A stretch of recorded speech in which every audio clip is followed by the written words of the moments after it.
அந்த Ravi cellphone number என்ன? எந்த ரவி? அதான் அந்த லூஸ் ரவி. அவன்கிட்ட போன் பண்ணி கேட்டுக்க. வந்து நீங்க ஷூ போட்டு ஆடிட்டு இருந்தீங்க, அவங்க ஸ்லிப்பர் போடல அப்படின்னு சொன்னீங்க இல்லையா? அந்த மாதிரி இது குளிரான இடங்கள்லாம் போய் ஆடும்போது ஹீரோக்கள் வந்து ஜாக்கெட் ஃபுல்லா பேண்ட்ஸ் ஜீன்ஸ் எல்லாம் போட்டிருக்காங்க. பாவம் அந்த ஹீரோயின் வந்து ரொம்ப கஷ்டமான ஒரு பிளவுஸ் சாரியோட ஆட விடுறது வந்து என்ன, ஏன் அப்படி நியாயம் நினைக்கிறீங்களா? அசி நீங்க சொல்லுங்க. அங்க கேளுங்க ஏன். சரி நீங்க சொல்லுங்க. என்னங்க இப்ப நாங்களா சாரி கட்ட முடியும்?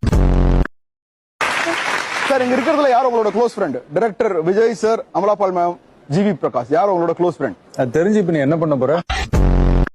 பொண்ணுங்க இருக்காங்கல்ல, if you wanted to change one thing about them, what would that be? பயங்கரமான கேள்வி. அது கொஞ்சம் தமிழ்ல சொல்லுங்க. எனக்கு என்ன இங்கிலீஷ் புரியாதா? நாங்க வந்து ஒரு 10 தடவை ரிஹர்சல் பாக்குறோம்னா அவர் வந்து எவ்வளவு பெரிய பிட்டா இருந்தாலும் ஆடி காட்டு அப்படின்னு பிட்டா.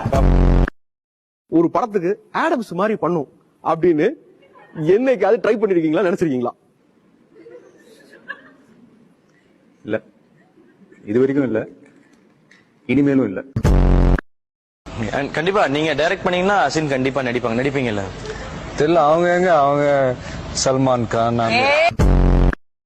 ஒரு ஆள் இல்லாத தீவுல தனியா மாட்டிக்கிட்டீங்க, என்ன பண்ணுவீங்க? தனியா இருப்பேன்.